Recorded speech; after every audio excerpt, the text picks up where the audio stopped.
பசி வைத்த கிள்ளுது. இன்னும் இந்த பொண்ணு சோத்தை கொண்டார காணும். என்ன ஆச்சு? போய் பாப்போமா?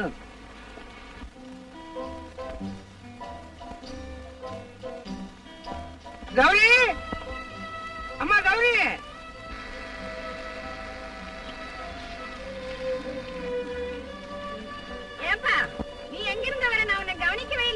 சரியா போச்சுனா பசி மயக்கத்துல கண்ணு இருட்டி போய் நான் வர்றேன். நீ என்ன கவனிக்கலன்ற? நீ என்ன மயக்கத்துல வந்த?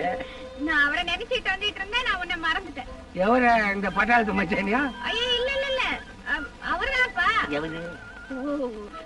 ஆண்டவர். ஆண்டவரையே நினைக்கியா? அப்பா இன்னும் கல்யாணம் பண்ணாத நாளை தள்ளி போட்டுட்டு போறாரு அப்படின்னு அவன் நினைக்கிறாங்க. நான் பண்ணிடுவேன் கல்யாணம். ஆனா ஐயர் சாமி சொன்னாரு, உனக்கு கல்யாணம் பண்றதுக்கு முன்னால வந்துச்சுன்னா ஒரு கண்டம் சின்ன கண்டமா போயிடுமா, கல்யாணம் ஆகி அந்த கண்டம் வந்துச்சுன்னா உயிருக்கே ஆபத்து வந்துடுமா. அதனாலதான் நான் கல்யாணத்தை தள்ளி போட்டுக்கிட்டு போறேன். ஆனா ஒண்ணு செய்வோமா? நான் 10 பேரோட வாய்க்காக்கரையில வந்து நிக்கிறேன். முழங்கால் தண்ணி தான் போகுது. நீ வந்து தொபக்குன்னு அதுல வீடு, நான் லபக்குன்னு தூக்கிடுறேன். அந்த கண்டம் சீர்த்தா போயிடும். என்ன யோசனை? வாங்க அப்ப சாப்பிடுவோம். பசு மயக்கத்துல சாப்பாடு மறந்துட்டேன்.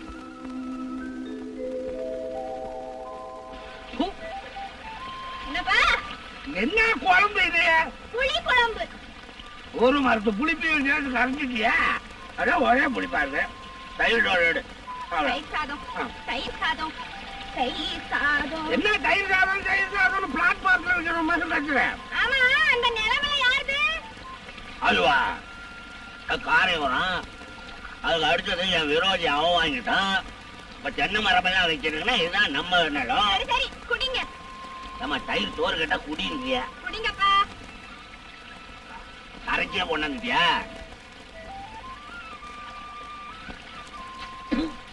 ஏம்மா என்னம்மா தண்ணில கரைச்ச மாதிரி இருக்கு, தயிர்ல கரைக்கலையா? தயிரா? இந்த தயிரான்ற தயிரான்னா தெரியாது.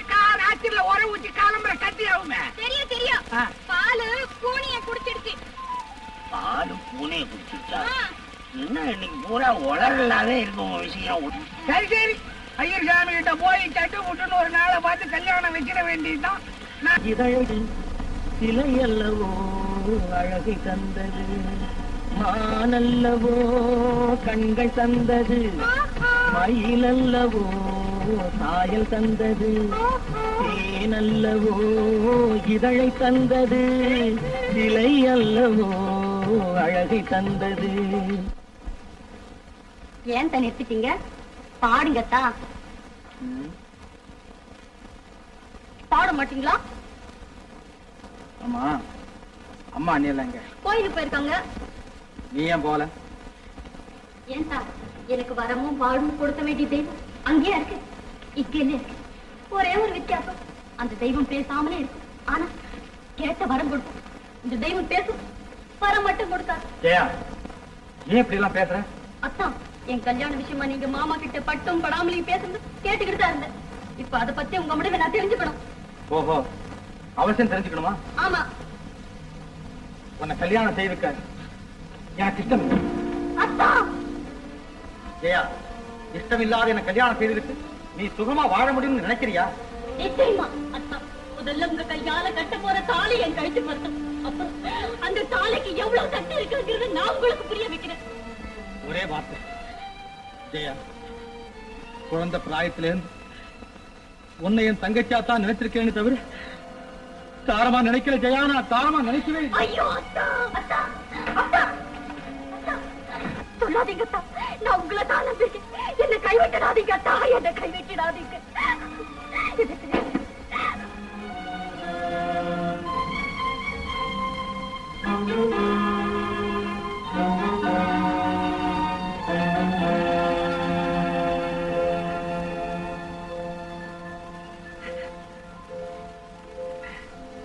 ஜெயா, நீ என் சகோதரிதான், நீ என் சகோதரிதான் ஜெயா. ஐயோ அத்தா, ஐயோ, அண்ணாலும் கூப்பிடாத, அண்ணாலும் கூப்பிடு. மறுபடியும் சொல்றேன், நீ என் சகோதரிதான், நீ என் சகோதரிதான், நீ என் சகோதரிதான் ஜெயா, நீ என் சகோதரிதான் ஜெயா, நீ என் சகோதரிதான்.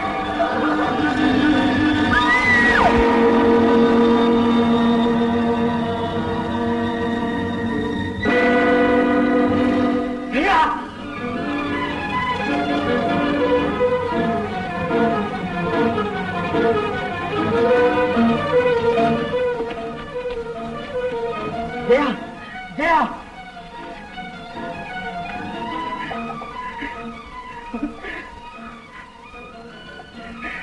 ஜெயா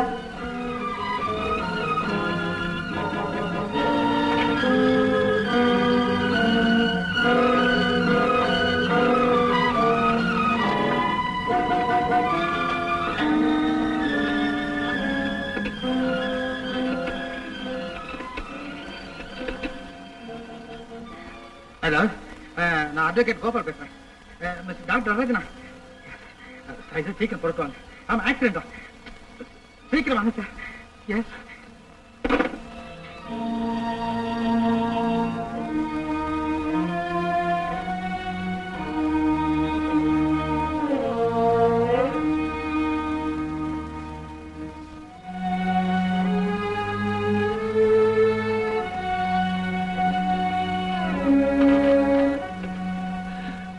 என்ன டாக்டர், எப்படி இருக்கு? காலை இனிமே நடக்க முடியாது. அதோட இதயத்துல பலமான அடிபட்டு இருக்கு. நாளை மத்தியானத்துல தான் உறுதியா சொல்ல முடியும். நான் கொடுத்த மருந்த டைம் பிரகாரம் கொடுங்க, அப்புறம் வந்து பாத்துக்கிறேன்.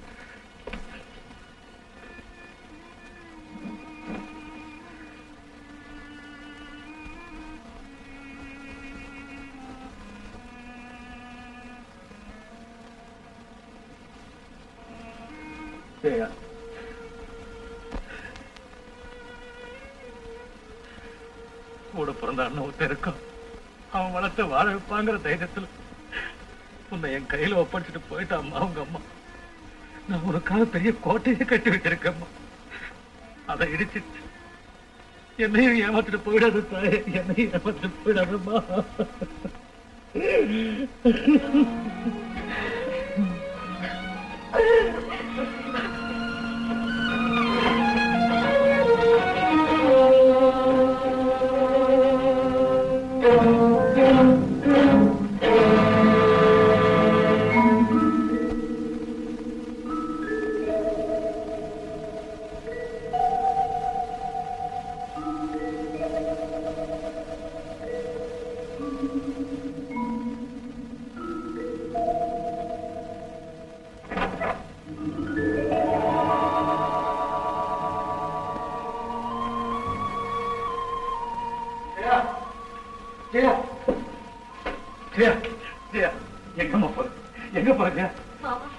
நான் நொட்டியானது மட்டுமில்லை, என் வாழ்க்கையே நொட்டியாயிடுச்சு. எந்த அத்தானை கல்யாணம் செஞ்சுக்கிட்டு சந்தோஷமா இருக்கலாம்னு நினைச்சிருந்தேன். அந்த அத்தானை எனக்கு இல்லைன்னு பிறகு உங்க வீட்டுல மட்டும் இல்ல, இந்த உலகத்திலேயே எனக்கு இடம் கிடையாது. அப்படி சொல்லாதம்மா. இல்ல மாமா, நான் எங்கேயாவது போயிடு. என்ன விட்டுடுங்க மாமா, என்ன விட்டுடுங்க மாமா, என்ன விட்டுடுங்க, என்ன விட்டுடுங்க மாமா. முடியாது, நான் விட மாட்டேன், நான் போக விட மாட்டேன். மாமா, நான் ஒரு அனாதை ஆயிட்டேன் மாமா. என்னால உங்களுக்கு எந்த சிரமமும் வேண்டாம். இது எனக்கு வழி விடுங்க மாமா. இல்ல இல்ல, நீ எப்படி அனாதை ஆக முடியும்? உன் தாய் மாமன் அவத்த இருக்குங்கிறத மறந்துட்டியா? ஜெயா, தெரியுமா, எனக்கு எல்லாம் தெரியும். நீ நொண்டி ஆனதுக்கு காரணம் யார்? கோபா. இந்த உலகத்தை விட்டே போறேன்னு உன்னை சொல்ல வச்சது யார்? கோபா. உன் காலை ஒடிச்ச பாவத்துக்கு பிராயச்சித்தமா அவன் தான் உன்னை கல்யாணம் பண்ணி ஒடிச்சவன் தான் ஒட்ட வைக்க. அதுதான் சட்டம். அந்த சட்டத்தை படிச்ச கோபா உன்னை விட்டுட்டு வேறொருத்தைய கல்யாணம் பண்ணிக்கிட்டான்னா அவனை விட கூடியவன் இந்த உலகத்துல வேற யாருமே இருக்க முடியாது.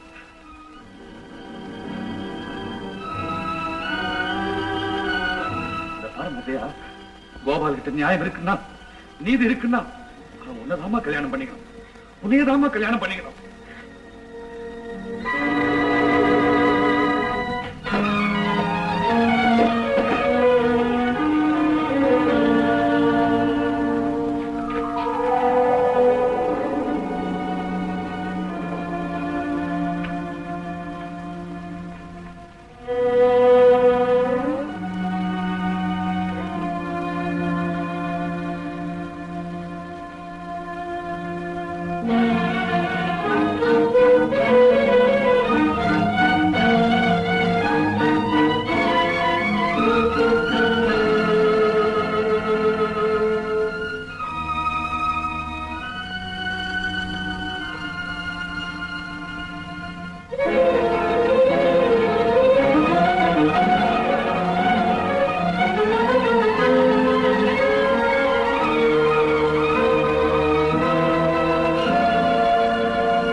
அம்மா,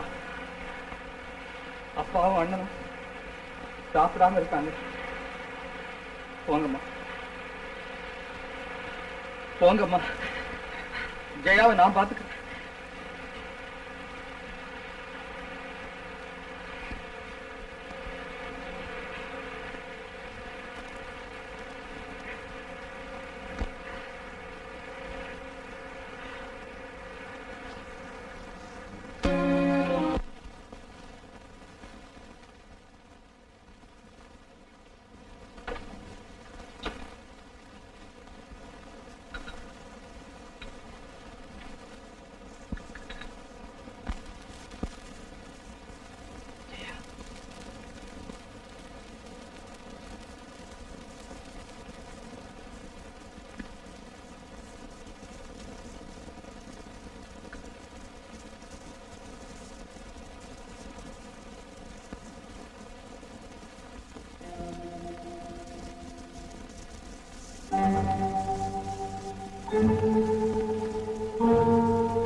நான் தான் உன்னுடைய அப்பா.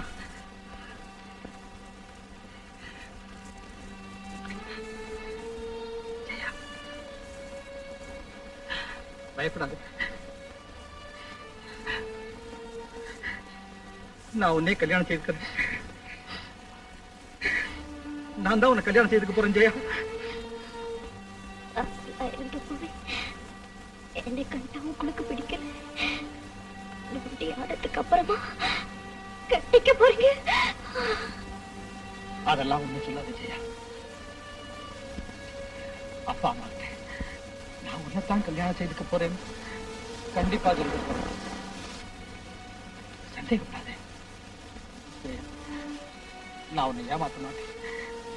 என் வார்த்தையை நான் நிச்சயம் காப்பாற்றுவேன் ஜெயா. நிச்சயமா காப்பாற்றுவேன். அமைதியா இரு ஜெயா.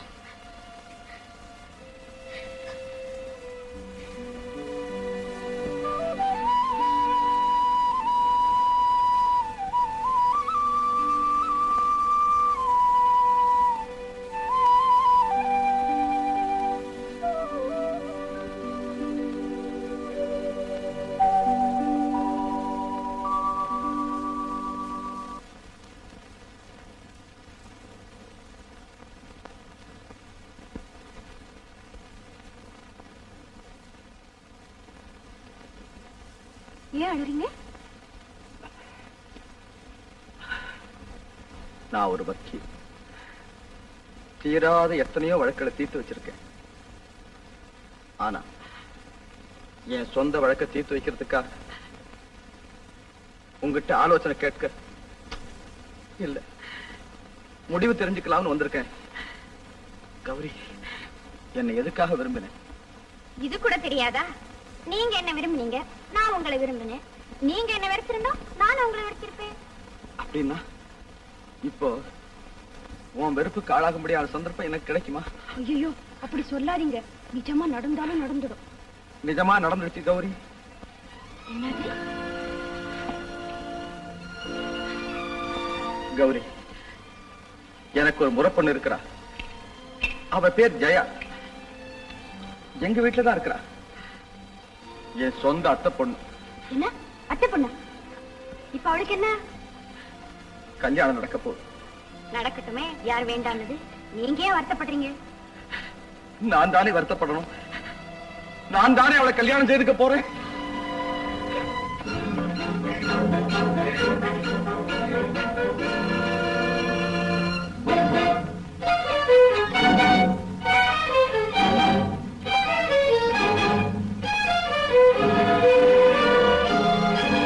கௌரி, ஜெயாவை நான் கல்யாணம் செய்துக்க போக அனுமதி எனக்கு கிடைக்குமா? அனுமதியா? எனக்கு துரோகம் செய்துட்டு இன்னொருத்திய கல்யாணம் செய்துக்க போறீங்களே, இந்த அநியாயத்துக்கு என்கிட்ட அனுமதி கேட்க வந்திருக்கீங்களா? இல்ல, உனக்கு துரோகம் செய்யணுங்கிற எண்ணம் இருந்தா வீட்லயே இருந்திருப்பேன். நான் இங்க வந்தது நீதிக்காக கௌரி, நீதிக்காக. எது நீதி? காதலிச்சவளை கைவிட்டுட்டு அத்தை பொண்ணுங்கிற பாசத்துக்காக அவளை கல்யாணம் செய்துக்க போற நீங்களா நீதியை பத்தி பேசுறீங்க? நீ நினைக்கிறது தவறு கௌரி. என் அத்தை மகள் ஜெயா ஒவ்வொரு நிமிஷமும் உயிரோடு போராடிக்கிட்டு படுக்கையில இருக்கா.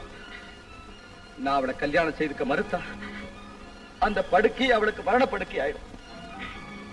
அவளை காப்பாற்ற வேண்டியது என்னுடைய கடமை. அந்த கடமையோடு சம்பந்தப்பட்ட நீதிக்காகத்தான் நான் இங்க வந்தேனே தவிர பாசத்துக்காக இல்லை. எனக்கு முதல்ல நீதி, அப்புறம் தான் பாசம். நீதிக்கு பின் பாசம், அதுதான் என் கொள்கை. நீதிக்கு பின் பாசம், அதுதான் என் லட்சியம். நிறுத்துங்க. நீங்க ஒரு சாமர்த்தியமான வக்கீலுங்கிறத கேவலம் என்கிட்ட தானே காட்டணும். உங்க வார்த்தை ஜாலத்தினால நீங்க செய்யற துரோகத்தை மறைக்க பாக்குறீங்களா? இல்லவே இல்லை. நான் கடைசியா சொல்றேன், ஒரு பெண்ணுடைய காதலை கைவிடுறதை விட இன்னொரு பெண்ணை சாகடிக்கிறதா பெரிய துரோகம். அந்த துரோகத்தை நான் ஒரு காலம் செய்ய மாட்டேன்.